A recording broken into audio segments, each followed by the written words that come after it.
আল্লাহর নবী বলেন প্রতিদিন 2 বার, সকালে একবার, সন্ধ্যায় একবার আমার উম্মতের আমল আমি রাসূলের সামনে ফেরেশতারা পেশ করে। হায় হায়, নবীর সামনে তোমার নাম উচ্চারণ হয়, ফেরেশতা বলে ইয়া রাসূলুল্লাহ একটা সিজদা দেয় নাই, একটা সিজদা দেয় নাই। আল্লাহর নবী তখন বলে হায় আমার উম্মত, আমার 23টা বছরের দিবানিশির এই মেহনতের কোনো কদর করলি না। 23 বছরের আমার এত কষ্টের কোনো কদর হলো না। হাসরের ময়দানে নবী, দোস্ত শুনেন, হাসরের ময়দানে আল্লাহর নবী তার পিঠ দেখাবে, পিঠ, নবী তার পিঠ দেখাবে, পিঠ দেখায়া বলবে উম্মত দেখ আমার পিঠ চালনির মতো ছিদ্র ছিদ্র করে ফেলছি। তায়েফের বাচ্চারা যখন আমার পাথর মারছে, ওই পাথরের আঘাত সইতে গিয়ে সেদিন দেখবেন, সেদিন বুঝবা যুবক,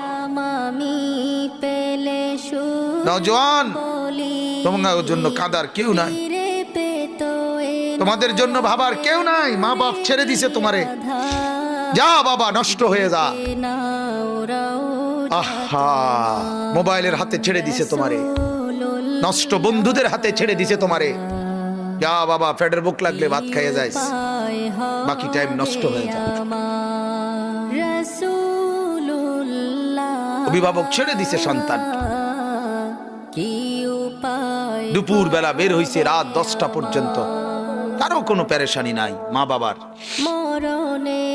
ছেলেটা কি হচ্ছে, তার সাথে উঠতেছে, বসতেছে, খাইতেছে, চলতেছে, কারো কোনো পেরেশানি। এভাবে জিন্দেগি চলে না বাজার, এভাবে জিন্দেগি চলে না। এজন্য আল্লাহ তাআলা প্রতিদিন ডাকে আমার বান্দা আমি কি অপরাধ করেছি। রাসূল প্রতিদিন বলে আমার উম্মত আমি কি অন্যায় করেছি। আমার তায়েফের রক্তের কোনো দাম নাই, আমার উহুদের দান দান শহীদ করার কোনো মূল্য নাই। 14 দিন আমি পেটে পাথর বেঁধেছি, আমার সেই পাথরের বাধা পেটের কোনো মূল্য নাই। আমি 3 মাস ঘরে চুলায় আগুন জ্বলে নাই, আমার সেই জীবনের কোনো মূল্য নাই। মুসলমানের ছেলেরা, মুসলমানের বাবারা, তোমরা তোমাদের আল্লাহকে চেনো, তোমরা তোমাদের রাসূলকে চেনো। মোবাইল দিয়ে হইলেও রবিকে চেনো, রাসূলের জীবনী শোনো, তাইলেও ফায়দা হবে।